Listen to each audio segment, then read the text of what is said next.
Well, good morning, YouTubers. It's Tactical Thursday. Time for us to read Chapter 4 of this book. Stay tuned.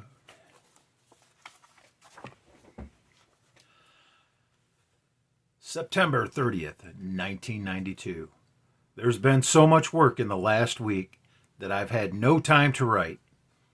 Our plan for setting up the network was simple and straightforward, but actually doing it has required a terrific effort, at least on my part. The difficulties I've had to overcome have emphasized for me once again the fact that even the best laid plans can be dangerously misleading unless they have built into them a large amount of flexibility to allow for unforeseen problems. Basically, the network linking all the organization units together depends on two modes of communication: human couriers and highly specialized radio transmissions. I'm responsible not only for our own unit's radio receiving equipment, but also for the overall maintenance and supervision of the receivers of the 11 other units in the Washington area, and the transmitters of Washington Field Command and Unit 9. What really messed up my week was the last-minute decision at WFC to equip Unit 2 with a transmitter too. I had to do the equipping. The way the network is set up, all communications requiring consultation or lengthy briefing or situation reports are done orally, face-to-face. Now that the telephone company maintains a computerized record of all local calls as well as long-distance calls, and with the political police monitoring so many conversations, telephones are ruled out for our use except in unusual emergencies. On the other hand, messages of a standard nature, which can be easily and briefly coded, are usually transmitted by radio. The organization put a great deal of thought into developing a dictionary of nearly 800 different standardized messages, each of which can be specified by a 3-digit number. Thus, at a particular time, the number 2006 might specify the message. The operation scheduled by Unit 6 is to be postponed until further notice. One person in each unit has memorized the entire message dictionary and is responsible for knowing what the current number coding of the dictionary is at all times. In our unit, that person is George. Actually, it's not as hard as it sounds. The message dictionary is arranged in a very orderly way,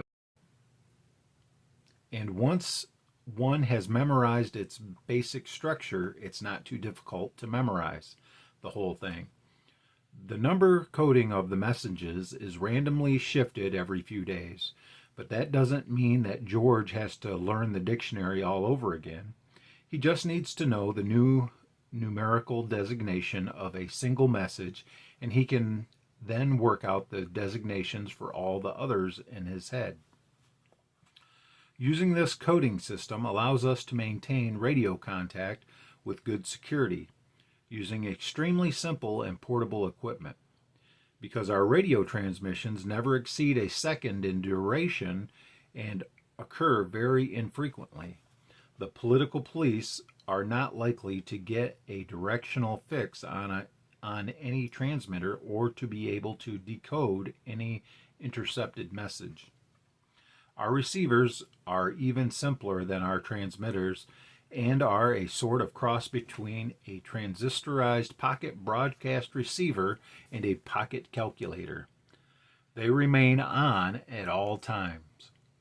And if a numerical pulse from the right tone coding is broadcast by any of our transmitters in the area, they will pick up and display and hold a numerical readout. whether they are being monitored at the moment or not. My major contribution to the organization so far has been the development of this communications equipment, and in fact, the actual manufacture of a good bit of it. The first series of messages broadcast by Washington Field Command to all units in this area was on Sunday. It gave instructions for each unit to send its contact man to a numerically specific location to receive a briefing and deliver a unit citation report. When George returned from Sunday's briefing, he relayed the news to the rest of us. The gist of it was that although there has been no trouble in the Washington area yet, WFC is worried by the reports which it has received from our informants with the political police.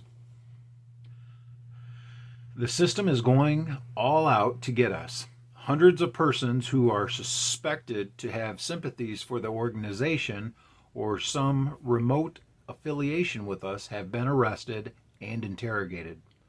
Among these are several of our legals. But apparently the authorities haven't been able to pin anything definite on any of them yet, and the interrogations haven't produced any real clues.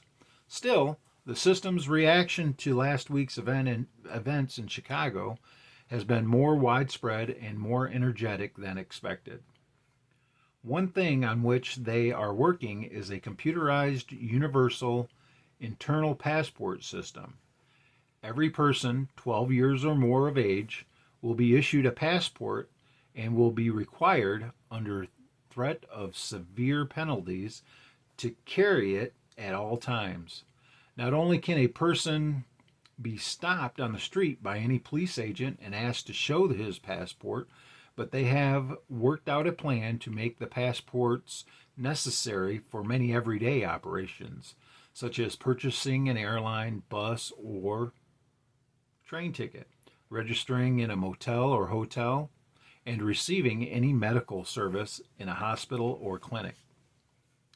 All ticket counters, motels, physicians' offices, and the like will be equipped with computer terminals linked by telephone lines to a huge national data bank and computer center.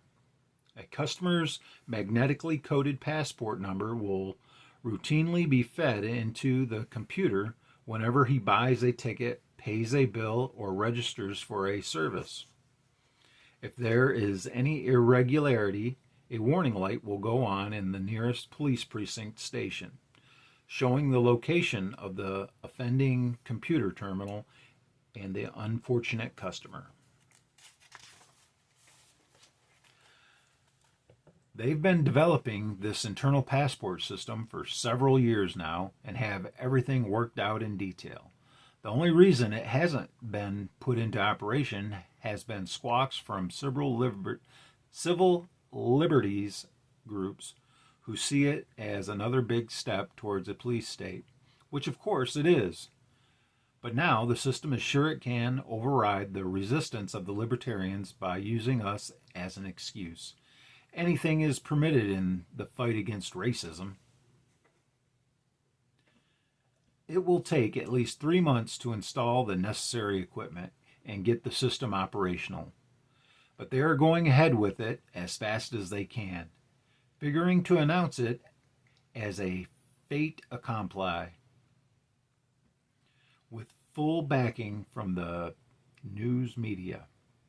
Later, the system will gradually be expanded with computer terminals eventually required in every retail establishment.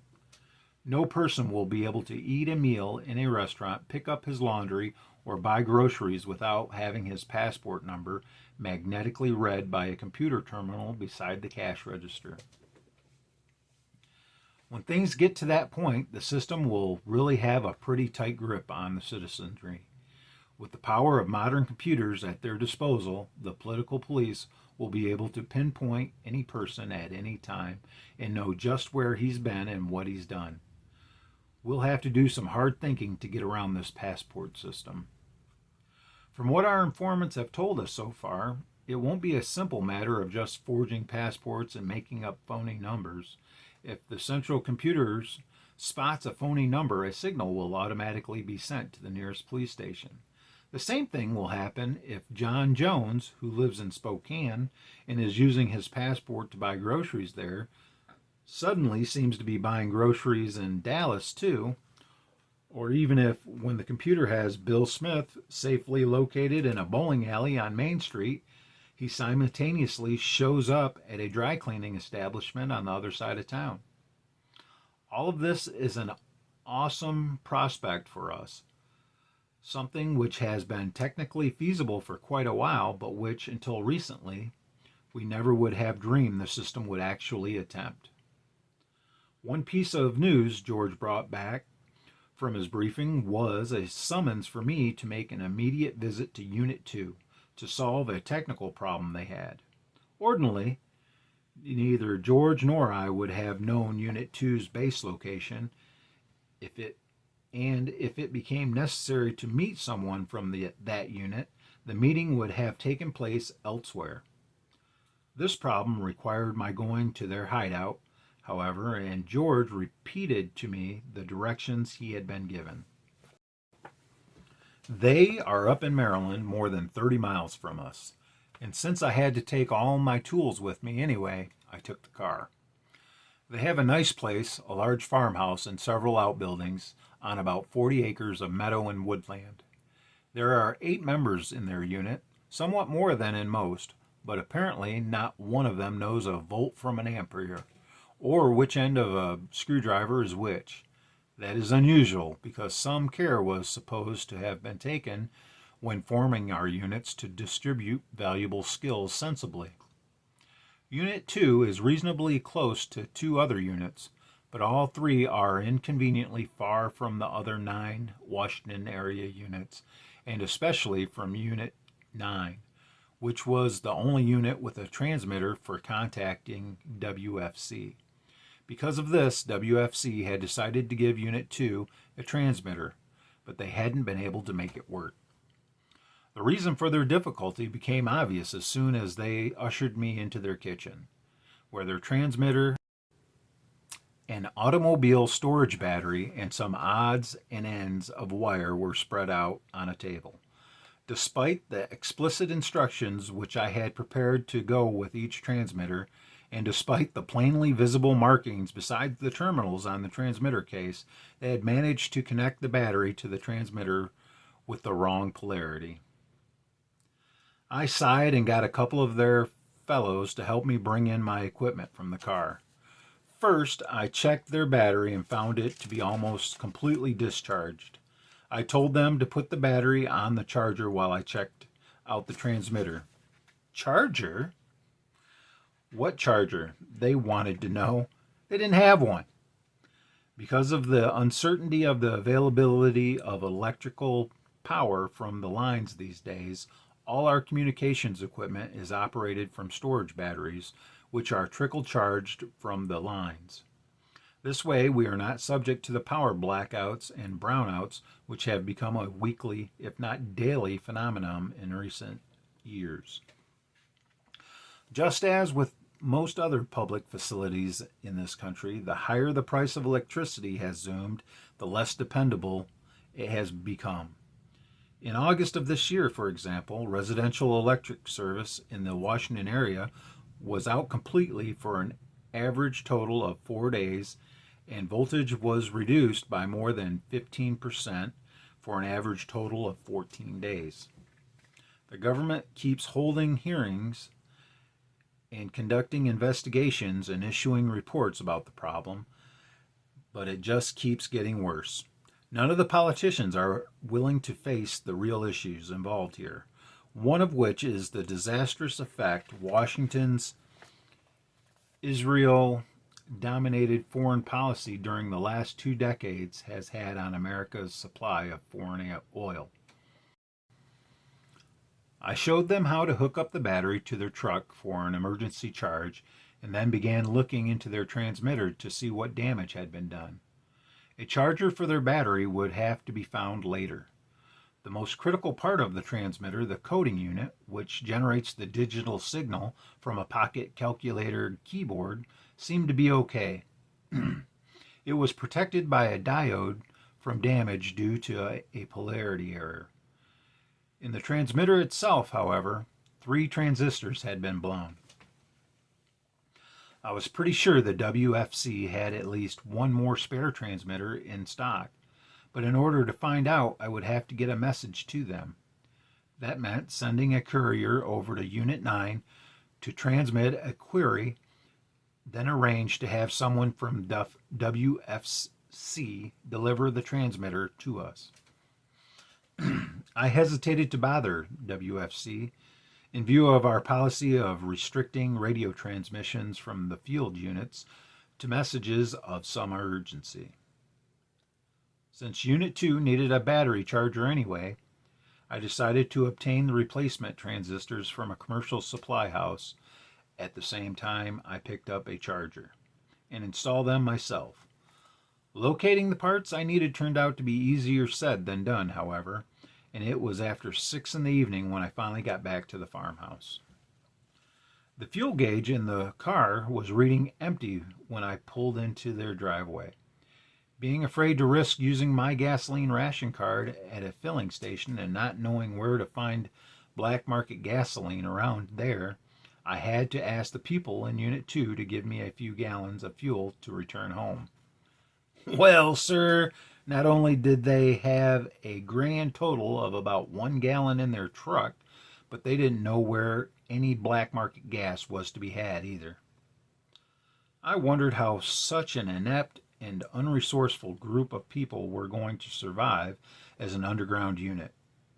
It seems that they were all people that the organization decided would not be suited for guerrilla activities and had lumped together in one unit. 4 of them are writers from the organization's publications department, and they are carrying on their work at the farm, turning out copy for propaganda pamphlets and leaflets. The other 4 are acting only in a support role, keeping the place supplied with food and other needs. Since nobody in Unit 2 really needs automotive transportation, they hadn't worried much about fuel. Finally, one of them volunteered to go out later that night and siphon some gas from a vehicle at a neighboring farm. It was about that time that we had another power failure in the area, so I couldn't use my soldering iron. I called it quits for the day. It took me all the next day and well into last night to finally get their transmitter working properly because of several difficulties I hadn't anticipated. When the job was finally done around midnight, I suggested that the transmitter be installed in a better location than the kitchen, preferably in the attic or at least on the second floor of the house. We found a suitable location and carried everything upstairs. In the process, I managed to drop the storage battery on my left foot. At first, I was sure I'd broken my foot. I couldn't walk on it at all. The result was that I spent another night in the farmhouse. Despite their shortcomings, everybody in Unit 2 was really very kind to me, and they were properly appreciative of my efforts on their behalf. As had been promised, stolen fuel was provided for my return trip. Furthermore, they insisted on loading up the car with a great quantity of canned food for me to take back, of which they seemed to have an unlimited supply. I asked where they got it all, but the only reply I received was a smile and an assurance that they could get plenty more when they needed it. Perhaps they are more resourceful than I thought at first. It was 10 o'clock this morning when I got back to our building. George and Henry were both out, but Catherine greeted me as she opened the garage door for me to drive in. She asked if I had eaten breakfast yet. I told her I had eaten with Unit 2 and wasn't hungry, but that I was concerned about the condition of my foot, which was throbbing painfully and had swelled to nearly twice its normal size. She assisted me as I hobbled up the stairs to the living quarters, and then she brought me a large basin of cold water to soak my foot in. The cold water relieved the throbbing almost immediately, and I leaned back gratefully on the pillows which Catherine propped behind me on the couch. I explained how I had hurt my foot, and we exchanged other news on the events of the last 2 days. The three of them had spent all of yesterday putting up shelves, making minor repairs, and finishing the cleaning and painting, which has kept us all busy for more than a week. With the odds and ends of furniture we picked up earlier for the place, it is really beginning to look livable. Quite an improvement from the bare, cold, and dirty machine shop it was when we moved in. Last night, Catherine informed me George was summoned by radio to another meeting with a man from WFC. Then early this morning, he and Henry left together, telling her only that they would be gone all day. I must have dozed off for a few minutes, and when I awakened, I was alone and my foot bath was no longer cold. My foot felt much better, though, and the swelling had subsided noticeably. I decided to take a shower. The shower is a makeshift cold water only arrangement which Henry and I installed in a large closet last week. We did the plumbing and put in a light, and Catherine covered the walls and floor with a self-adhesive vinyl for waterproofing. The closet opens off the room which George, Henry, and I use for sleeping. Of the other two rooms over the shop, Catherine uses the smaller one for a bedroom, and the other is a common room which only serves as a kitchen and eating area. I undressed, got a towel, and opened the door to the shower, and there was Catherine, wet, naked, and lovely, standing under the bare light bulb and drying herself. She looked at me without surprise and said nothing.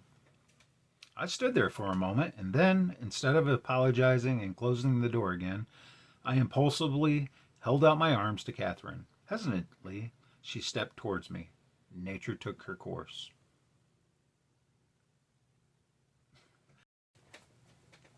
We lay in bed for a long while afterward and talked. It was the first time I had really talked to Catherine alone. She is an affectionate, sensitive, and very feminine girl beneath the cool professional exterior she has always maintained in her work for the organization. 4 years ago, before the gun raids, she was a congressman's secretary. She lived in a Washington apartment with another girl who also worked on Capitol Hill. One evening, when Catherine came home from work, she found her apartment mate's body lying in a pool of blood on the floor. She had been raped and killed by a Negro intruder. That's why Catherine bought a pistol and kept it even after the Cohen Act made gun ownership illegal. Then, along with nearly 1 million others, she was swept up in gun raids of 1990. Although she had never had any previous contact with the organization, she met George in the detention center they were both held in after being arrested. Catherine had been apolitical. If anyone had asked her during the time she was working for the government, or before that, when she was a college student, she would have probably said she was a liberal. But she was liberal only in the mindless, automatic way that most people are, without really thinking about it or trying to analyze it. She superficially accepted the unnatural ideology peddled by the mass media and the government. She had none of the bigotry, none of the guilt and self-hatred that it takes to make a really committed full-time liberal. After the police released them, George gave her some books on race and history and some organization publications to read. For the first time in her life, she began thinking seriously about the important racial, social, and political issues at the root of the day's problems. She learned the truth about the system's equality hoax. She gained an understanding of the unique historical role of the Jews as the ferment of decomposition of races and civilizations. Most important, she began acquiring a sense of racial identity, overcoming a lifetime of brainwashing aimed at reducing her to an isolated human atom in a cosmopolitan chaos. She had lost her congressional job as a consequence of her arrest, and about 2 months later, she went to work for the organization as a typist in our publications department. She is smart and a hard worker, and she was soon advanced to proofreader and then to copy editor. She wrote a few articles of her own for the organization publications, mostly exploring women's roles in the movement and in the larger society. And just last month, she was named editor of a new organization quarterly directed specifically towards women. Her editorial career has now been shelved, of course, at least temporarily, and her most useful contribution to our present effort is her remarkable skill at makeup and disguise, something she developed in amateur theater work as a student. Although her initial contact was with George, Catherine has never been emotionally or romantically involved with him. When they first met, George was still married. Later, after George's wife, who never approved of his work for the organization, had left him and Catherine had joined the organization, they were both too busy in different departments for much contact. George, in fact, whose work as a fundraiser and roving organizer kept him on the road, wasn't really around Washington much. It is only a coincidence that George and Catherine were assigned to this unit together. But George pretty obviously feels a proprietary interest in her, although Catherine never did or said anything to support my assumption until this morning. I had taken it for granted from George's behavior towards her that there was at least a tentative relationship between them. Since George is nominally our unit leader, I have heretofore kept my natural attraction towards Catherine under control. Now I'm afraid that the situation has become a bit awkward. If George is unable to adjust graciously to it, things will be strained and may only be resolved by some personal transfers between our unit and others in the area. For the time being, however, there are other problems to worry about. Big ones. When George and Henry finally got back this evening, we found out what they had been doing all day, casing the FBI's national headquarters downtown. Our unit has been assigned the task of blowing it up. The initial order came all the way down from Revolutionary Command, and a man was sent from the Eastern Command Center to the WFC briefing George attended Sunday to look over the local unit leaders and pick one for this assignment. Apparently, Revolutionary Command has decided to take the offensive against the political police before they arrest too many more of our legals or finish setting up their computerized passport system. George was given the word after he was summoned by the WFC for a second briefing yesterday.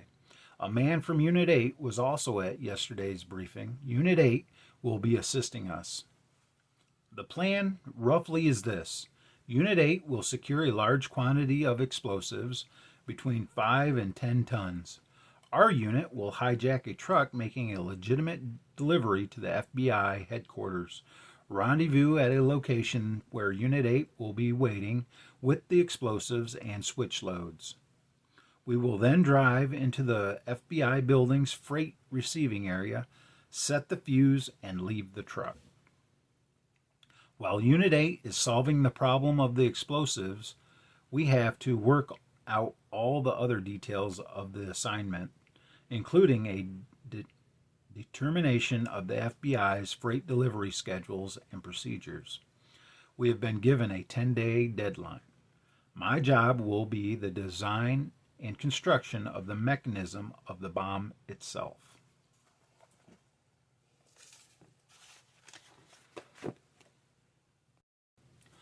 Stop back by tonight at 8 o'clock p.m.